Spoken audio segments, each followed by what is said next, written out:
Hello साथियों, आज हम लोगों का टॉपिक है ये इकाइनोडर्मेटा। इससे संबंधित जितने भी क्वेश्चन अब तक के टीचिंग एग्ज़ाम में आए हुए हैं, टीजीटी, पीजीटी या फिर एलटीजीआईसी में, उसको हम लोग आज देखने वाले हैं।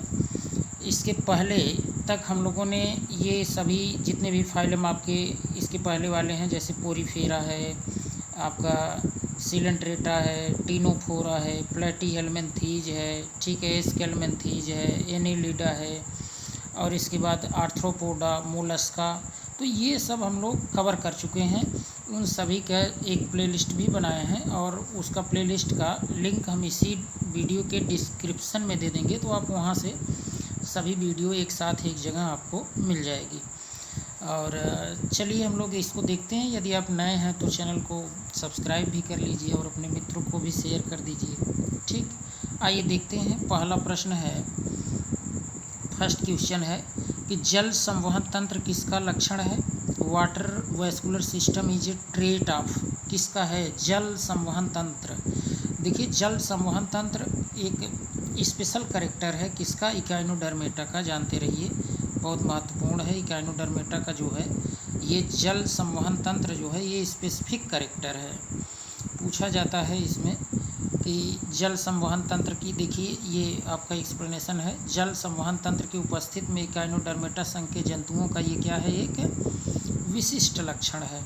और इस तंत्र से संबंधित मैड्रीपोराइड द्वारा जल प्रवेश करता है। मैड्रीपोराइड द्वारा जल क्या है? शरीर के अंदर जाता है, तथा ट्यूब फीट जो कि ये क्या है? चलन में सहायता करता है। और इसी के द्वारा ये क्या करता है? नालपाद यानी ट्यूब फीट चलन में सहायता करता है। जल अंदर जाएगा तो ये चलने में इसको हेल्प मिलती है। और इसके द्वारा भोजन ग्रहण तथा श्वसन क्रिया भी होती है। किसके द्वारा होती है? तो आप बताएंगे मैड्रीपोराइड द्वारा जल जो है वो प्रवेश करता है। और ट्यूब फीट जो है, ये ट्यूब फीट जो है यही क्या करता है? चलने में हेल्प करता है। और इसी के द्वारा भोजन ग्रहण तथा श्वसन भी होता है। तो ये भी इम्पॉर्टेंट है, जानते रहिए। ठीक, नेक्स्ट क्वेश्चन देखते हैं। जल संवहन तंत्र किसका एक लक्षण है? अच्छा, ये देखिए अलग अलग इन्हीं रूपों में ये क्वेश्चन आया हुआ है। Water vascular system is a feature of. अब वहाँ पर फाइलम को लेकर दिया था क्वेश्चन, अब यहाँ पर जैसे दे देगा आपको, यहाँ पर एक डायरेक्ट एग्जांपल ही दिया है। तो क्या किंग क्रैब होगा, यानी किंग क्रैब, या फिर एस्टेरियाज या बैलानोग्लासस या स्पंज? तो देखिए, वाटर वैस्कुलर सिस्टम इकाइनोडर्मेटा का होता है। इकाइनोडर्मेटा के अंतर्गत आपके एस्टेरियाज आते हैं, तो एस्टेरियाज ही इसका एग्जाम्पल होगा। देखिए, एस्टेरियाज या स्टार फिश, जिसे आप कहते हैं तारा मछली, ठीक, ये इकाइनोडर्मेटा संघ का प्राणी है जो केवल समुद्री जल में मैराइन होता है। ये केवल समुद्र में पाया जाता है। इनमें गमन के लिए वही ट्यूब फीट होता है, अभी आपने देखा था। इससे संबंधित एक जल संवहन तंत्र यानी वाटर वैस्कुलर सिस्टम पाया जाता है, जिसमें मैड्रीपोराइड से होते हुए, है ना, वही ट्यूब फीट चलने में हेल्प करता है। तो वही जल जो है मैड्रीपोराइड से अंदर जाता है, तो ट्यूब फीट जो है वो एक्टिव होता है, जिससे वो चलने में हेल्प करता है, मतलब गमन करने में हेल्प करता है। और देखिए वही दिया है जिससे मैड्रीपोराइड से होकर समुद्री जल बहता है। तो ये बात भी जानते रहिए। मैड्रीपोराइड संबंधित है किससे? तो मैड्रीपोराइड आप जान रहे हैं water vascular system of starfish से संबंधित है। यह स्पंज से है ही नहीं, प्राण से भी नहीं है, आप जान रहे हैं। प्राण जो है ये इससे संबंधित ही नहीं है। तो रेस्पिरेशन से भी, रेस्पिरेशन इन प्राण दिया, ये भी नहीं है। तो water vascular system in starfish जो है यही इकाइनोडर्मेटा संबंधित भी है, और मैड्रीपोराइड इसी में पाया भी जाता है। देखिए, संघ इकाइनोडर्मेटा के जंतुओं में वाटर वैस्कुलर सिस्टम की उपस्थिति होती है, और इनका एक यह यूनिक कैरेक्टर होता है। स्टारफिश इसी संघ का एक जंतु है। इनमें 5 भुजाएं स्टारफिश में होती हैं, और इसके पश्च सतह, पश्च मतलब पीछे की ओर, डार्सल जैसे मनुष्य में पीठ आप कहते हैं, पीठ की ओर है ना, वह डार्सल पर केंद्र से थोड़ा किनारे प्लेट नुमा संरचना होती है। यह किस में होती है? तो ये स्टारफिश की बात हो रही है, जिसे मैड्रिपोराइट कहते हैं। और इसके महीन छिद्र जल संवहन तंत्र में ओपन होते हैं, खुलते हैं। नेक्स्ट क्वेश्चन है, निम्न में से कौन सिलिंड्रेटा संघ में सम्मिलित नहीं है? सिलिंड्रेटा में कौन सम्मिलित नहीं है, ये क्वेश्चन पूछा जा रहा है। अब देखिए, ये जानना थोड़ा सा बहुत ज़रूरी है, क्योंकि ये कॉमन नेम कुछ दे देता है ना, तो यहाँ से कन्फ्यूजन होने लगता है। अब जैसे सी पेन दिया है, देखिए सी पेन, समुद्री पेन, फिर दिया सी फीदर है ना, sea feather, sea cucumber. Sea cucumber यही इक्याइनोडर्मेटा से है, याद रखे रहना है। सी कुकुम्बर जो है यह इक्याइनोडर्मेटा से है। और ये पूछ रहा है कि does not belong to phylum cylindrata, तो सिलिंड्रेटा से सब संबंधित हैं ये, sea pen, sea feather, sea fan, लेकिन सी कुकुम्बर ये इक्याइनोडर्मेटा का है। किसका है? तो ये इक्याइनोडर्म्स है, ठीक है, इक्याइनोडर्म्स। तो यही सी ऑप्शन सही होगा। देखिए एक्सप्लेनेशन में भी दिया है, सी कुकुम्बर इक्याइनोडर्मेटा संघ का जंतु है। इसका वैज्ञानिक नाम क्या है? होलोथूरिया। इसका वैज्ञानिक नाम क्या है? होलोथूरिया है। और विकल्प में दिए गए अन्य जंतु जो है वो सिलिंड्रेटा में से संबंधित है। कौन कौन सिलिंड्रेटा से संबंधित है? तो सी पेन आप कह सकते हैं, समुद्री कलम, सी फीदर, समुद्री पंख, सी फैन, समुद्री पंखा। लेकिन सी कुकुम्बर समुद्री खीरे जिसे कहते हैं, यह इक्याइनोडर्मेटा से संबंधित है। अगला क्वेश्चन आप देखें, संघ इक्याइनोडर्मेटा का लक्षण है क्या? तो जल संवहन तंत्र बहुत इम्पोर्टेंट है, ये तो है ही है। अब ऐसा नहीं कि यही टिक लगा के आगे बढ़ रहे हैं, और भी देख लीजिए क्या दिया हो सकता है। अब ये देखिए हीमल तंत्र दिया है, हीमल सिस्टम भी होता है, वाटर वास्कुलर सिस्टम तो है ही है, हीमल सिस्टम भी होता है, इसलिए इसका ऑप्शन सी करेक्ट हो रहा है। जल्दबाजी में आप देखे बस वाटर वाला लगा के चल दिए, और भी पूरा कंप्लीट देख लिए लेने से हो सकता है। अब जैसे इसी में आपने देखा तो हीमल भी मिल गया, तो ऑप्शन सी सही होगा। इक्याइनोडर्मेटा संघ के जंतुओं में जल संवहन तंत्र, हीमल तंत्र तथा पेरिहीमल तंत्र विशिष्ट लक्षण है। क्या क्या है? अभी देखिए, अभी तो आपको प्रश्न से क्या मिला था? दो आपको मिला था विशिष्ट लक्षण। एक तो संवहन तंत्र पहले जानते थे, इस क्वेश्चन में हीमल तंत्र भी मिला, लेकिन एक्सप्लेनेशन से पेरिहीमल भी आपको मिल गया। तो तीन याद रखना है इक्याइनोडर्मेटा में, एक तो वाटर वास्कुलर सिस्टम, एक हीमल सिस्टम, एक पेरिहीमल सिस्टम। तो इन तंत्रों का निर्माण इनकी वास्तविक सीलोम, ट्रू सीलोम कैविटी में होता है। हीमल तथा पेरिहीमल तंत्र ये ब्लड सर्कुलेशन का कार्य करते हैं। कौन कौन? हीमल, हीम से संबंधित है ना, तो आप समझ गए हैं, जैसे हीमोग्लोबिन से हीम, तो ब्लड से ही ब्लड सर्कुलेशन संबंधित। तथा जल संवहन तंत्र जो है, जो वाटर वास्कुलर सिस्टम है, वो लोकोमोशन और साथ में फूड कैप्चरिंग और रेस्पिरेशन से संबंधित है। तो जानते रहिए। अब जैसे ट्यूब फीट अगर पूछा जाए, ट्यूब फीट, तो ट्यूब फीट आप बताएंगे वह लोकोमोशन, फूड कैप्चरिंग और रेस्पिरेशन से संबंधित है, मतलब उसमें हेल्प करता है। अब अगला प्रश्न दिया है, हीमोसिलिक तंत्र किसके सदस्यों में पाया जाता है? तो हीमोसिलिक आप जान ही रहे हैं, ये इक्याइनोडर्मेटा आप जान रहे हैं। अब आगे थोड़ा सा देख लेते हैं, इंग्लिश में दिया होगा क्लियर, ठीक। यहाँ देखिए haemocoelomic system is found in the members of. अब इसमें देखिए ये तो कोई आंसर नहीं मान रहा है, वैसे तो इक्याइनोडर्मेटा है ही। और आर्थ्रोपोडा, मोलस्का, देखिए इनमें भी होता है। तो पेरिहीमल, यहाँ देखिए यहाँ ही ये भी दिया, हेमिक्यार्डेटा भी दिया, तो यहाँ तो कोई आंसर नहीं मान रहा है सही अभी तक। जबकि हीमोसिलोमिक सिस्टम दिया है। तो इसका ज़रा एक्सप्लेनेशन देखिए क्या दिया है, समझ में आएगा। इक्याइनोडर्मेटा संघ के जंतुओं में ब्लड वेस्कुलर सिस्टम, हीमल तंत्र व पेरी हीमल तंत्र पाया जाता है। यह खुले प्रकार का होता है ना, ये खुले प्रकार का है, ओपन सिस्टम होता है तथा यह सीलोम में उत्पन्न होता है। सीलोम में संघ आर्थ्रोपोडा तथा मोलस्का में खुला तंत्र होता है। किसमें? संघ आर्थ्रोपोडा और मोलस्का में भी खुला तंत्र होता है, ठीक है, जिसे हीमोसील कहते हैं। जिसे हीमोसील मतलब यहाँ आप कह सकते हैं आर्थ्रोपोडा में भी है, मोलस्का में भी है, मतलब आर्थ्रोपोडा में भी है, मोलस्का में भी है, इक्याइनोडर्मेटा में भी है। तो इसी ऑप्शन को अगर यहीं डी की जगह ऑल एबव होता, ऑल एबव, तब यही सही हो जाता, क्योंकि आर्थ्रोपोडा में भी है और मोलस्का में भी है और इक्याइनोडर्मेटा में तो है ही।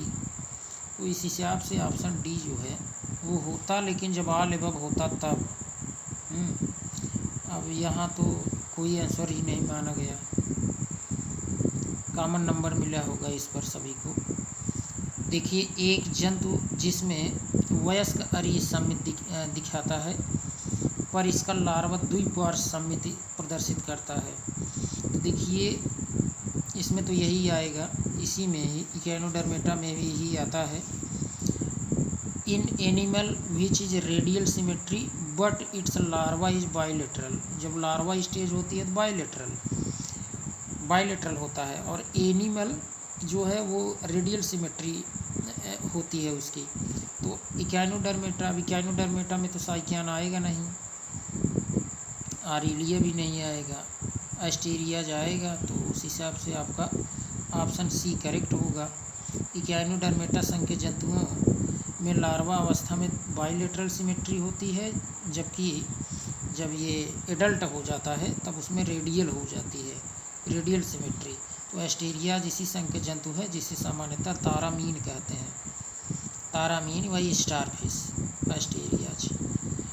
Class Bivalvia is also called, Bivalvia जो है वो क्या कहा जाता है? बाइवाल्विया को पहली साइफोडा कहते हैं, ठीक है, पहले साइफोडा, ये सी ऑप्शन सही होगा, बाइवाल्विया है, ठीक है, बाइवाल्विया। तो पहले साइफोडा वर्ग बाइवाल्विया को पहले साइफोडा या लैमेलिब्रैकिएटा भी कहते हैं, ठीक है। इनके जो सेल होते हैं यानी कवच दो भागों से बना होता है, इसके अंतर्गत ये यूनियो आता है, मोलस्का में देखे थे हम लोग इसको, और पिंकटैडा होता है इत्यादि, ये संरचना देखे थे ना हम लोग मोलस्का में ये।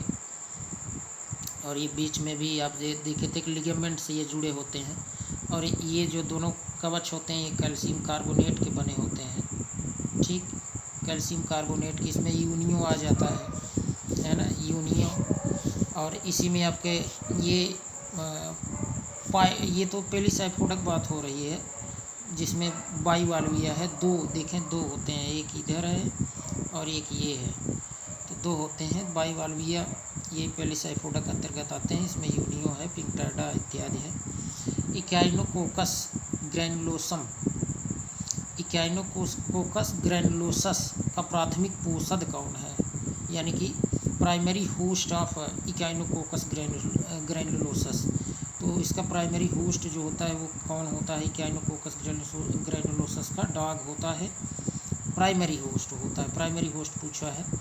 तो इक्याइनोकोकस ग्रैनुलोसस एक परजीवी होता है या कुत्ते, अब ऑप्शन में तो वही डॉग ही दिया था, तो कुत्ते, बिल्ली, लोमड़ी आदि की आंत में परजीवी के रूप में रहता है। इसका प्राथमिक पोषक यही कहलाता है। कभी कभी मनुष्य भी इसका पोषक होता है, मतलब प्राइमरी पोषक कभी कभी मनुष्य भी होता है, ठीक। अरस्तु की लालटेन बहुत ही फेमस क्वेश्चन है। Aristotle lantern is connected with, अरस्तु की लालटेन किससे संबंधित है? तो ये देखिए मैस्टिकेशन का काम करती है। क्या कार्य करेगी? मैस्टिकेशन, मतलब ये भोजन को क्या करता है? पीसता है, चबाता है। आप कहेंगे पीसने का, मैस्टिकेशन मतलब पीसने से संबंधित है। तो मैस्टिकेशन करता है यानी चबाने का काम करता है उसको, ठीक है, चबा कर यानी उसको पूरा छोटे छोटे टुकड़े में करता है। तो अरस्तु की लालटेन इकाइनोडर्म संघ के वर्ग इकाइनॉइडिया यानी इकाइनॉइडिया के जंतु जैसे इकाइनस समुद्री अर्चिन सी अर्चिन में पाई जाती है। यह इसका चबाने का अंग मतलब मास्टिकेटरी आर्गन है, जो चलने में भी हेल्प करता है, मतलब इसको गमन करने में भी हेल्प करता है। और इसका आकार ये ग्रीक के प्राचीन समुद्री जहाज़ की जो लालटेन से मिलती जुलती है, इसीलिए इसका नाम सी अर्चिन रख दिया गया था। ठीक, अरस्तु लैंटर्न पूछा जाए वही लालटेन, तो आप सी अर्चिन बताएंगे। अरस्तु लालटेन पाया जाता है, तो वही बार बार अब दोहराएगा ये इकाइनॉइडिया में। इकाइनॉइडिया भी आपने देखा था एक्सप्लेनेशन में, तो उससे संबंधित अरस्तु की देखिए कितना क्वेश्चन बहुत फेमस है, कई रूपों में इसी तरीके से पूछा गया। अरस्तु की लालटेन किस वर्ग का लक्षण है, अब वर्ग पूछ रहा है, तो वही इकाइनॉइडिया। ठीक, स्टार फिश तारा मछली के श्वसन अंग क्या है? श्वसन अंग अभी आपने देखा था, ये ट्यूब फीट जो है ये गमन के लिए है। ये स्पेशली अगर पूछा जाए स्पेशली तो आप ये बताएंगे। ठीक, रेस्पायरेटरी आर्गन जो है ये अभी देखे थे आप, लेकिन ये जैसे स्पेशली अगर इसका पूछा जाए स्टार फिश का, तो आप ये पाइपुली बताएंगे। ठीक है, पाइपुली। और भी इसके पहले आपने यहाँ देखा था, अभी दिखाते हैं आपको, जैसे जल समूह, इसके अलावा और भी आपको यहाँ आप देखेंगे यहीं आपको मिला था अभी जस्ट मैट्रिपोराइट। ये तो water vascular system, star fish water vascular system है। आपको यहाँ देखें, अभी यहाँ देखिए मिला था ना, ये प्रश्न पूरे देखिए ज़रा, देखिए characteristic feature of phylum Echinodermata. तो ये तो आप देखे थे संवहन तंत्र, हीमल तंत्र और पेरी हीमल तंत्र। तो यहाँ आपने ये देखा था जैसे जो ये होता है जल संवहन तंत्र, जल संवहन तंत्र किसके लिए है?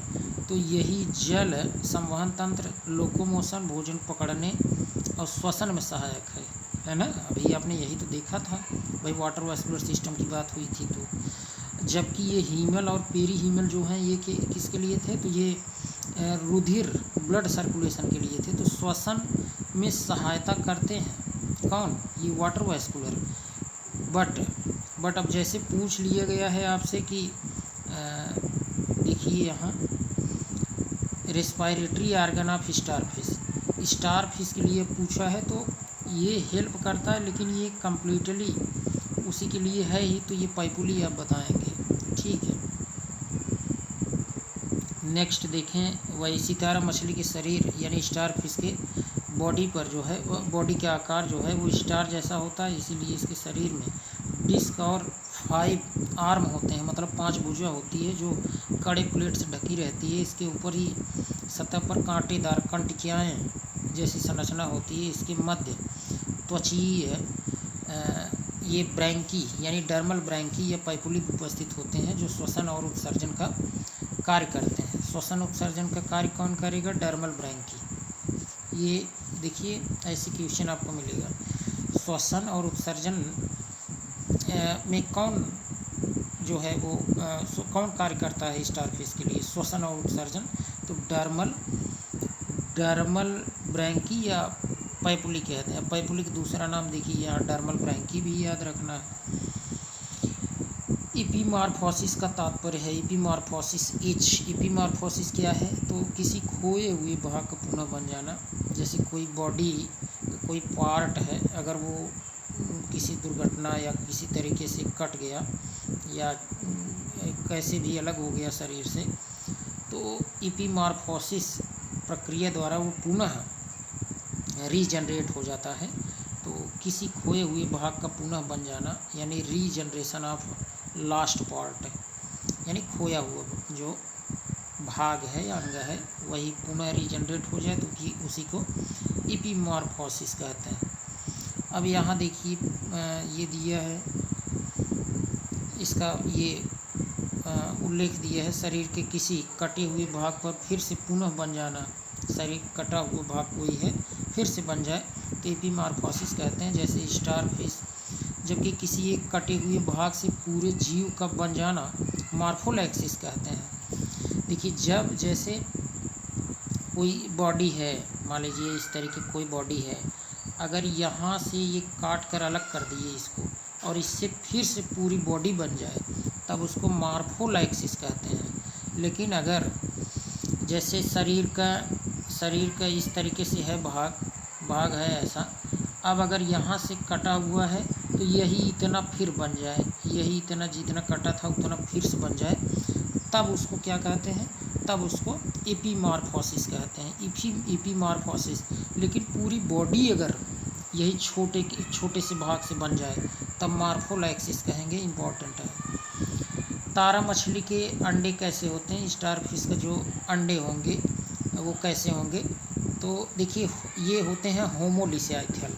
होमोलिसियाइथल कहने का मतलब क्या होता है, देखिए होमोलिसियाइथल इसका करेक्ट ये ऑप्शन सही होगा।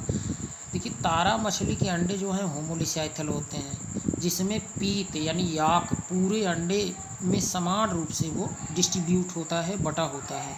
यद्यपि इसमें याक यानी पीत, वही पीला जो पदार्थ होता है, इसकी मात्रा कम होती है इसमें स्टार फिश में।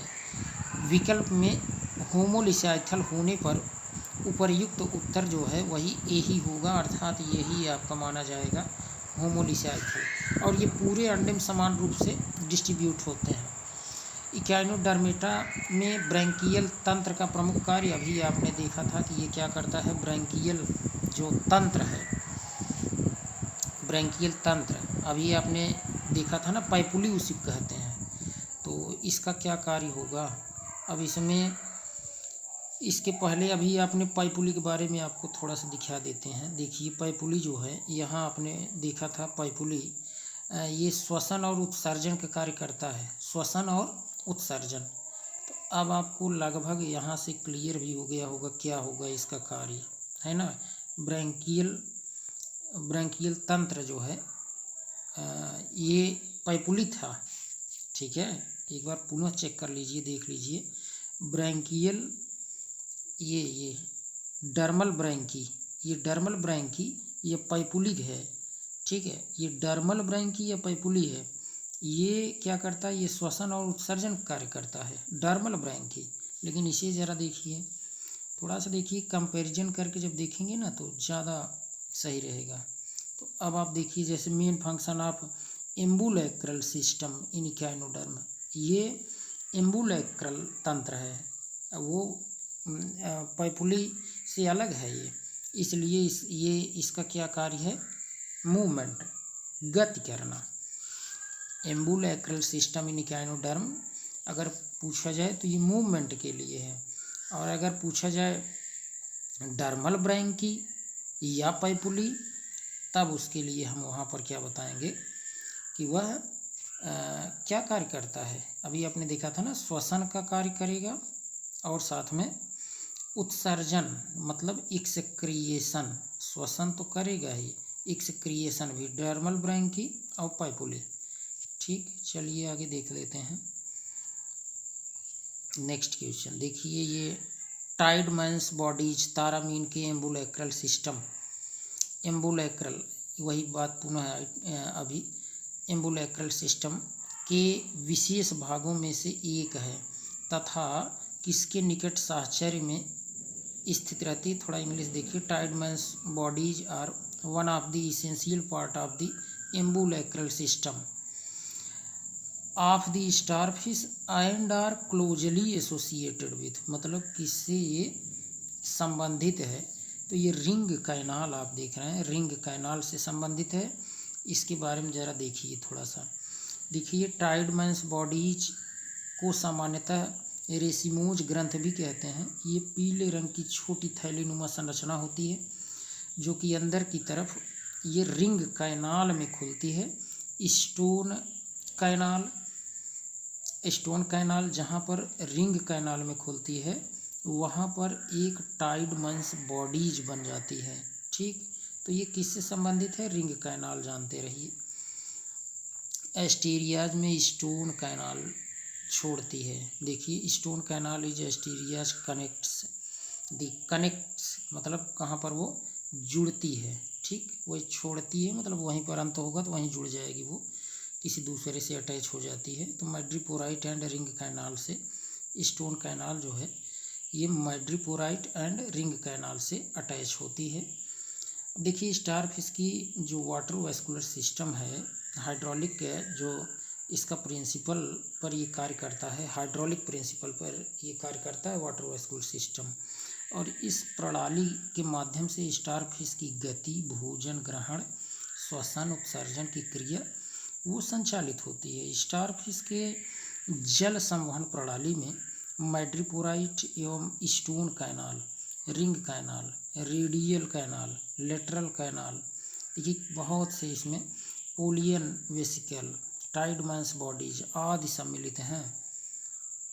देखिए स्टार फिश के जल संवहन प्रणाली में मैड्रीपोराइट, एक तो मैड्रीपोराइट आया, फिर stone canal, ring canal, radial canal, lateral canal, ये पोलियन वेसिकल और ये टाइडमैन्स बॉडीज, इतने सब कुछ सम्मिलित हैं। स्टोन कैनाल मैड्रीपोराइट तथा रिंग कैनाल को जोड़ती है। स्टोन कैनाल जो है ये किसको जोड़ती है? तो मैड्रीपोराइट और रिंग कैनाल। स्टोन कैनाल किसको किसको जोड़ रही है? मैड्रीपोराइट और रिंग कैनाल, ठीक। तो याद रखे रहिए ये MSR, ये SS मतलब स्टोन कैनाल किसको जोड़ रही है? ये मैड्रीपोराइट को। और किसको जोड़ रही है?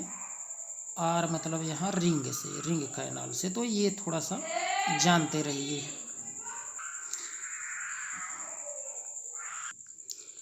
हाँ तो देखिए ये आपका क्वेश्चन है, निम्न में कौन सा इकाइनोडर्मेटा की लार्वा अवस्था है? इकाइनोडर्मेटा की लार्वा अवस्था।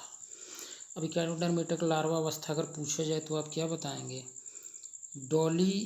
डोलियोलैरिया लार्वा इकाइनोडर्मेटा का कौन है? ये डोलियोलैरिया लार्वा। तो ऐसे याद रखे रहिए कि मतलब ई से नज़दीक कौन सा लेटर आपको मिल रहा है? ABC, C के बाद यही D और D के बाद E, तो इसी डोलियोलैरिया लार्वा को आप बताएंगे इकाइनोडर्मेटा का है, ठीक है। ये कुछ और जैसे इसी कुछ आप ऐसे एलिमिनेट भी कर लेंगे, प्रोटोजोआ को, टर्नेरिया को, ट्रोकोफोर को, ठीक। तो डोलियोपोर लार्वा इकाइनोडर्मेटा। आगे आप देखें इकाइनोडर्मेटा संघ के जंतुओं में सीलिएटेड और बाइलेटरल स्टेज होती है। संघ इकाइनोडर्मेटा के विभिन्न वर्गों में पाए जाने वाले भिन्न भिन्न प्रकार के लार्वा होते हैं। कौन कौन से हैं? देखिए कौन कौन से हैं इसमें। आपका बाइपिनेरिया या ब्रैकियो लार्वा है, प्लूटस है। इसके अलावा आप देखेंगे ये डोलियोलैरिया लार्वा है, ये ऑफियोप्लूटस है, इकाइनोप्लूटस है, आरिकुलेरिया है। तो इतने सब लार्वा हैं। लेकिन अगर पूछा जाए इकाइनोडर्मेटा का, यहाँ देखें क्या प्रश्न में था, which one of the following is the larval form of Echinodermata. तो लार्वल में ये आपका पूरा याद ही करना पड़ेगा। यहाँ तो डोलियोलैरिया लार्वा है, ये है, ये सभी आप याद रखेंगे। इसमें से कोई भी दे सकता है विकल्प में। यहाँ तो डोलियोलैरिया लार्वा है ही, लेकिन ये बाइपिनेरिया, क्या क्या मिला? बाइपिनेरिया, इसके अलावा ये ऑफियोप्लूटस, फिर प्लूटस, फिर देखिए इसके बाद ये इकाइनोप्लूटस,